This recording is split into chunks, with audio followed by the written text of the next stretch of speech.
कहते हैं कि साथ जिसके चले थे उसी को भुला बैठे, कुर्सी की गर्मी में अपनों को ही जला बैठे। देखिए बात जनवरी 2024 की है। अयोध्या में राम मंदिर का भव्य उद्घाटन हो चुका, दशकों पुराना एक वादा पूरा हो चुका और चारों तरफ बस एक ही चर्चा है कि अब तो 2024 का चुनाव एक तरफा है। अब की बार 400 पार, फिर नतीजों का दिन आता है और एक ऐसी खबर आती है जिस पर पहले तो किसी को यकीन ही नहीं होता। जी हाँ, जिस फैजाबाद सीट के अंदर खुद अयोध्या आता है, बीजेपी ठीक वहीं से चुनाव हार जाती है। और सिर्फ इतना ही नहीं, पूरे देश में अपने अकेले दम पर पार्टी बहुमत के आंकड़े तक नहीं पहुंच पाती। तब असली सवाल यह है, जिस पार्टी को उसके सबसे वफादार वोटर ने सालों तक सिराकों पर बिठाए रखा, क्या वही वोटर अब धीरे धीरे उससे नाराज हो रहा है? और अगर हाँ, तो आखिर क्यों? क्या ये कोई बहुत सोची समझी स्ट्रेटजी या फिर 12 साल की सत्ता के बाद आया हुआ थोड़ा सा घमंड? आज हम यही परत दर परत खोलेंगे, पूरे सबूतों के साथ और दोनों तरफ का पक्ष रखकर। जरा रुकिएगा, क्योंकि इसका सबसे दिलचस्प जवाब बीच में आने वाला है। तो चलिए शुरुआत एक बुनियादी बात से करते हैं, क्योंकि इसे समझे बिना आगे की पूरी कहानी अधूरी रह जाएगी। देखिए, इतिहास में बीजेपी मुख्य रूप से एक हिंदुत्ववादी पार्टी रही है और मोटे तौर पर शहरी मध्यम वर्ग और अगड़ी जातियों का हिंदू वोटर उसका सबसे वफादार आधार रहा। यही वो लोग हैं जो सालों से हर मौसम में, हर चुनाव में बिना कोई सवाल किए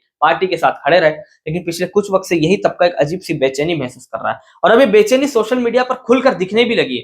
जो लोग कभी बड़े गर्व से मोदी है तो मुमकिन है लिखा करते थे, उनमें से कुछ अब खुलेआम सवाल उठाने लगे। तो आखिर हुआ क्या? इसका सबसे साफ उदाहरण है कास्ट सेंसस, यानी जातिगत जनगणना। और इसे समझने के लिए जरा टाइमलाइन पर गौर कीजिए, क्योंकि असली खेल तो इसी टाइमिंग में छिपा है। 2024 के चुनाव से ठीक पहले राहुल गांधी और कांग्रेस पूरे देश में एक ही नारा लेकर घूम रहे थे, जितनी आबादी उतना हक, यानी जातिगत जनगणना करवाओ। अब उस वक्त बीजेपी का जवाब क्या था? यही कि अरे भाई, ये तो समाज को तोड़ने की साजिश है, ये तो हिंदू समाज में दरार डालने की कोशिश है। बकायदा पार्टी के कुछ आधिकारिक हैंडल तक से इसे अवैज्ञानिक और हिंदुओं को बांटने वाला बताया गया। और फिर आती है तारीख 30 अप्रैल 2025। Cabinet committee on political affairs फैसला लेती है कि अगली जनगणना में जातिगत जनगणना भी शामिल की जाएगी। यानी जिस चीज को बस 2 हफ्ते पहले एक साजिश कहा जा रहा था, वो रातों रात सामाजिक न्याय की ओर एक ऐतिहासिक कदम बन गई। और फिर तो जैसे होड़ लग गई, बीजेपी के मुख्यमंत्री एक के बाद एक इसकी तारीफों के पुल बांधने लगे और उधर कांग्रेस कहने लगी कि देखो देखो, ये तो हमारा एजेंडा था, ये तो हमने करवाया है। अब यहाँ मैं पूरी ईमानदारी से दोनों पक्ष रखता हूँ, क्योंकि यही इस चैनल का वादा है। सरकार का तर्क ये है कि ये कोई यूटर्न नहीं है, बल्कि ये तो असली सामाजिक न्याय है। पार्टी की तरफ से कहा गया है कि ये ध्रुवीकरण के लिए नहीं, बल्कि नीति बदलने के लिए, और कि आजादी के बाद इतने दशकों तक जो काम नहीं हुआ वो अब हो रहा है। और सच कहूं तो ये तर्क अपनी जगह बिल्कुल वाजिब है। लेकिन दूसरी तरफ जरा पार्टी के स्कोर वोटर के बारे में सोचिए, जो अभी कल तक पार्टी के साथ कंधे से कंधा मिलाकर इसी जनगणना का विरोध कर रहा था। उसे तो ऐसा लगा जैसे यार, जिस बात के लिए हम लड़ रहे थे उसी पर पार्टी ने पलटी मार दी और हमें बीच मझधार में अकेला छोड़ दिया। और सबसे बड़ी बात, इसकी टाइमिंग देखिए। ये फैसला ठीक बिहार चुनाव से पहले आया, जहां जातिगत गणित जो है वो सबसे ज्यादा मायने रखता है। तो सवाल तो बनता है ना कि विचारधारा थी या चुनावी गणित? और यकीन मानिए, ये सिर्फ एक फैसले की बात नहीं है, ये तो एक पूरा पैटर्न है। जरा आरक्षण के मुद्दे को ही ले लीजिए।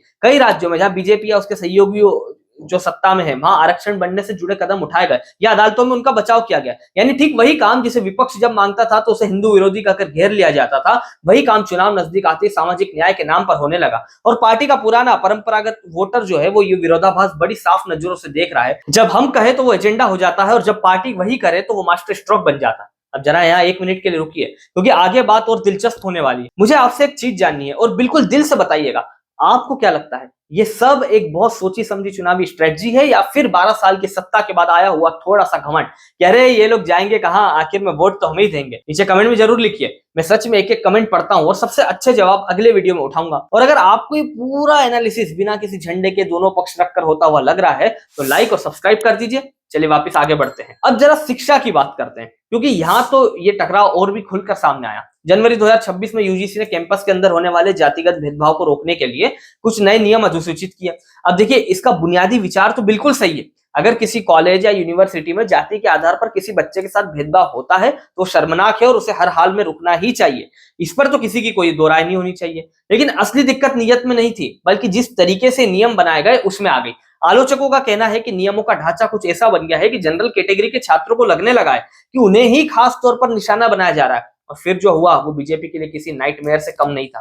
रिपोर्ट के मुताबिक पार्टी के अपने ही कुछ पदाधिकारियों ने इसका विरोध किया, कुछ इस्तीफों तक की खबरें आई और पार्टी के अंदर से आवाजें उठने लगी। मामला इतना बढ़ गया कि आखिरकार सुप्रीम कोर्ट को इस पर रोक लगानी पड़ी। अब इसमें जो सबसे बड़ी विडंबना है ना, उसे जरा पकड़िए। देश में सरकार बीजेपी की, यूजीसी आती है, शिक्षा मंत्रालय के अधीन, नियम भी उन्हीं का, और फिर जब बैकलैश आया तो सरकार ने कोर्ट के उसी रोक वाले आदेश को राहत की तरह लिया। मतलब अपनी ही नीति से पार्टी को अपने आप को ही बचाना पड़ा। और ठीक इसी दौर में नीट का पेपर लीक, री एग्जाम और वो पूरा बवाल, जिस पर हम एक अलग वीडियो बना चुके हैं। तो कुल मिलाकर एक तस्वीर उभर कर सामने आती है। ऊपर पॉलिसी लेवल पर जो फैसले लिए जा रहे हैं और नीचे जमीन पर पार्टी का जो असली वोटर है उसकी रोजमर्रा की परेशानी, इन दोनों के बीच का कनेक्शन धीरे धीरे टूटता हुआ दिख रहा है। और फिर आता है वो मुद्दा जो शायद आम मध्यम वर्गीय वोटर को सबसे ज्यादा और रोज चुभ रहा है, वो है E20 पेट्रोल। अप्रैल 2026 से 20% इथेनॉल वाला पेट्रोल लगभग हर पंप पर आ गया और पुराने E5, E10 वाले विकल्प चुपचाप हटा दिए गए। अब सरकार का तर्क यहाँ भी बहुत मजबूत है और मैं उसे पूरा रखूंगा। इससे कच्चे तेल का आयात घटता है, प्रदूषण कम होता है और किसानों को सीधा फायदा पहुंचता है। सरकार के अपने आंकड़ों के मुताबिक इथेनॉल की वजह से किसानों को बड़ी रकम मिली और देश की अरबों रुपए की विदेशी मुद्रा भी बची। यहाँ तक कि ऑटो कंपनियों का संगठन जो है SIAM और कई बड़ी कंपनियां भी कहती कि माइलेज में गिरावट बस 2 से 5% के आसपास है और गाड़ियां पूरी तरह सुरक्षित है। लेकिन साहब, जमीनी हकीकत थोड़ी अलग है और यही वो जगह है जहां वोटर सच में नाराज है। दरअसल बहुत सारी पुरानी गाड़ियां जो 2023 से पहले की है, E20 के लिए पूरी तरह डिजाइन ही नहीं की गई थी। लोगों की शिकायत है कि माइलेज गिर रहा है, कुछ को अपनी गाड़ी में लंबे समय की टूट फूट की चिंता है और सबसे बड़ी बात, उन्हें कोई विकल्प ही नहीं दिया गया, सीधे थोप दिया गया। और जब लोगों ने सोशल मीडिया पर इस पर सवाल उठाए तो कई बार उन्हें जवाब में यही सुनने को मिला कि अरे ये सब तो जो है पेड कैंपेन है या फिर राजनीति से प्रेरित है। अब जरा सोचिए, जो अर्बन पढ़ा लिखा गाड़ी चलाने वाला मध्यम वर्ग है ना, वो काफी हद तक बीजेपी का अपना कोर वोटर भी है और जब उसकी रोजमर्रा की तकलीफ को एजेंडा कहकर टाल दिया जाता है तो वो बात सीधे दिल पर लगती है। तो अब आते हैं उस सबसे जरूरी सवाल पर जिसके लिए असल में पूरा वीडियो बना, ये सब आखिर हो क्यों रहा, और यही इस पूरी कहानी का सबसे दिलचस्प जवाब छिपा हुआ है। देखिए, ये मान लेना कि पार्टी की टॉप लीडरशिप को ये सब दिख नहीं रहा है, ये सबसे बड़ी भूल होगी। उन्हें सब कुछ एकदम साफ दिख रहा है। असल बात यह है कि वो खुद एक मजबूरी में फंसे हुए और वो मजबूरी 2024 के नतीजों ने पैदा की। दरअसल 24 ने एक चीज बिल्कुल साफ कर दी कि सिर्फ अपने परंपरागत कोर वोटर के दम पर पार्टी को उतनी सीटें नहीं मिल सकती जितनी उसे सरकार बनाने के लिए चाहिए। इसलिए अब उसके लिए ओबीसी, दलित, ईबीसी, इन सारे समुदायों को साथ जोड़ना एक मजबूरी बन गया और यहीं से निकलती है सारी राजनीति, कास्ट सेंसस, आरक्षण वाले कदम और तमाम कल्याणकारी योजनाएं। और ठीक यही वो विरोधाभास पैदा होता है जो कोर वोटर को सबसे ज्यादा चुभ रहा है, क्योंकि ये सारे नए कदम अक्सर पार्टी के अपने ही पुराने नैरेटिव से टकरा जाते हैं। जिस मुफ्त की रेवड़ी को कभी बहुत खतरनाक बताया जाता था, आज वही बड़े जोर शोर से बांटी जा रही है।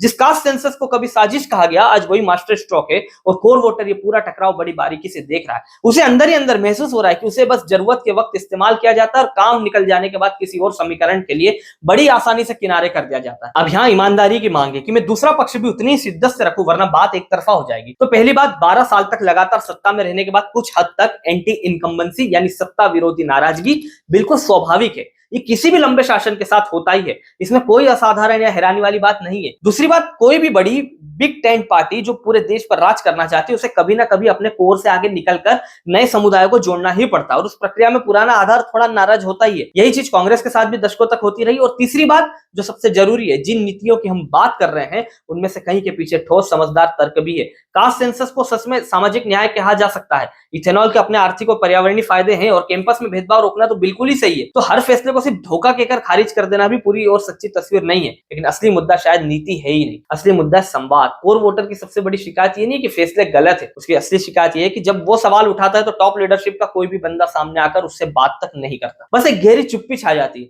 या फिर सीधे एंटी नेशनल वाला ठप्पा लगा दिया जाता है। और ठीक यहीं से लोगों को उस घमंड की बू आने लगती जिसकी हम शुरू में बात कर रहे थे। और फिर इस पूरी कहानी से निकलते हैं वो 3 से 4 बड़े सबक जो सिर्फ राजनीति के नहीं बल्कि नेतृत्व रिश्तों के भी हैं। इन्हें जरा गांठ बांधकर अपने साथ ले जाइएगा। पहला सबक, अपने सबसे वफादार साथी को कभी टेकन फॉर ग्रांटेड मत समझिए, यानी कभी हल्के में मत लीजिए। और ये बात सिर्फ पार्टी पर लागू नहीं होती, ये उतनी आपके बॉस पर भी लागू होती है, आपके किसी पुराने दोस्त पर भी, या आपके सबसे करीबी रिश्ते पर। हम अक्सर नए लोगों को खींचने के चक्कर में उन्हें ही भूल जाते हैं जो हर मुश्किल में हमारे साथ खड़े रहे। और याद रखिए, सबसे गहरी चोट हमेशा अपनों की उपेक्षा से लगती है, किसी दुश्मन की आलोचना से नहीं लगती। दूसरा सबक, विरोधाभास कभी छिपते नहीं है। आप आज किसी बात को साजिश और कल उसी बात को मास्टर स्ट्रोक नहीं कह सकते।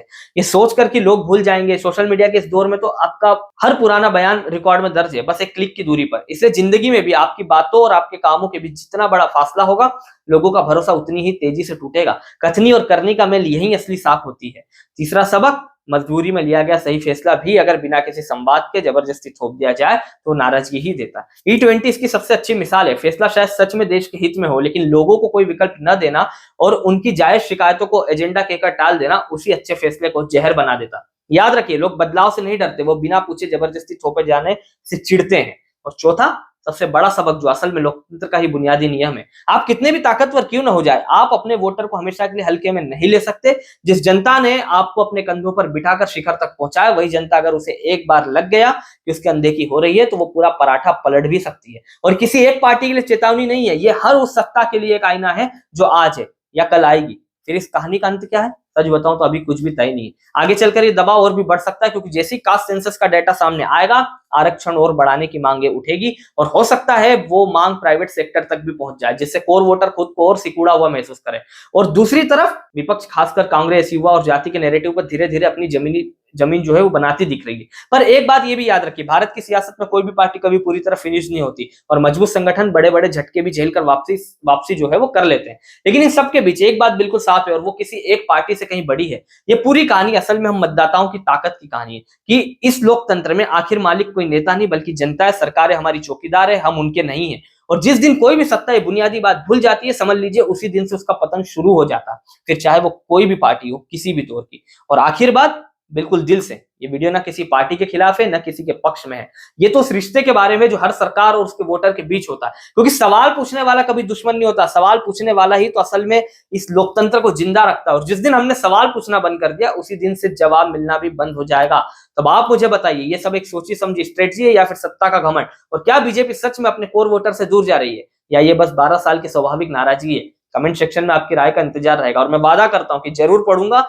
अगर ये एनालिसिस आपको बिना किसी झंडे के पूरी ईमानदारी से रखा हुआ लगा हो, तो लाइक कीजिए, अपने उस दोस्त को शेयर कीजिए जो अभी तक सिर्फ एक तरफ की बात सुनता है, और चैनल को सब्सक्राइब कर लीजिए। सवाल आप भी पूछते रहिए, हम भी पूछते रहेंगे, क्योंकि सवाल जिंदा है तो लोकतंत्र जिंदा है। एक नई वीडियो के साथ आप सभी से जल्द मुलाकात होगी। धन्यवाद। जय हिंद।